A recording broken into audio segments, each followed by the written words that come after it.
हुकूमत आज आईनी तरमीम कराने के लिए पुरुमीद। वफाकी बीना सेनेट और कौमी असम्बली से आईनी तरमीम की मंजूरी ले ली जाएगी। वजीर कानून आजम नजीर आहड़ का दावा। शेड्यूल में तब्दीली के बाद काबीना 2:30 बजे सर जोड़ेगी। सेनेट का दोपहर 3 बजे और कौमी असम्बली का इजलास शाम 6 बजे होगा।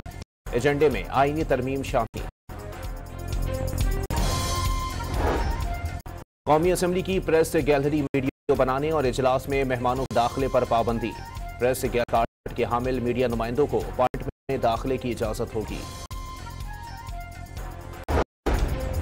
पीटीआई फजमान को चक्कर देने की कोशिश में है। धोखा देना इनके बस की बात नहीं। मौलाना आज इजलास में जरूर आएंगे और वोट भी देंगे। राना सनाउल्लाह की गुफ्तगू।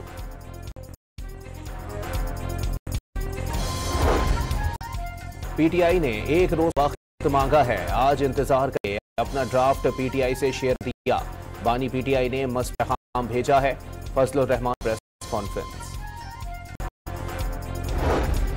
मौलाना फजलुर रहमान कौमी असम्बली में आईनी तरमीम का बिल पेश करेंगे। तहरीक इंसाफ को भी काहिल करेंगे।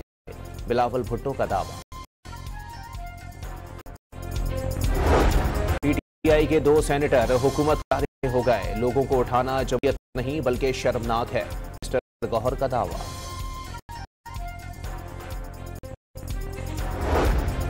बानी पीटीआई आईनी तरमीम के बदले एनआरओ चाहते हैं। बानी पीटीआई से कोई डील नहीं होगी। करना बेकार है। वजीर इत्तलात पंजाब अज़मा बुखारी का बयान। ऑक्सफोर्ड चांसलर की दौर से बाहर होना पीटीआई के लिए शदीद नुकसान साबित।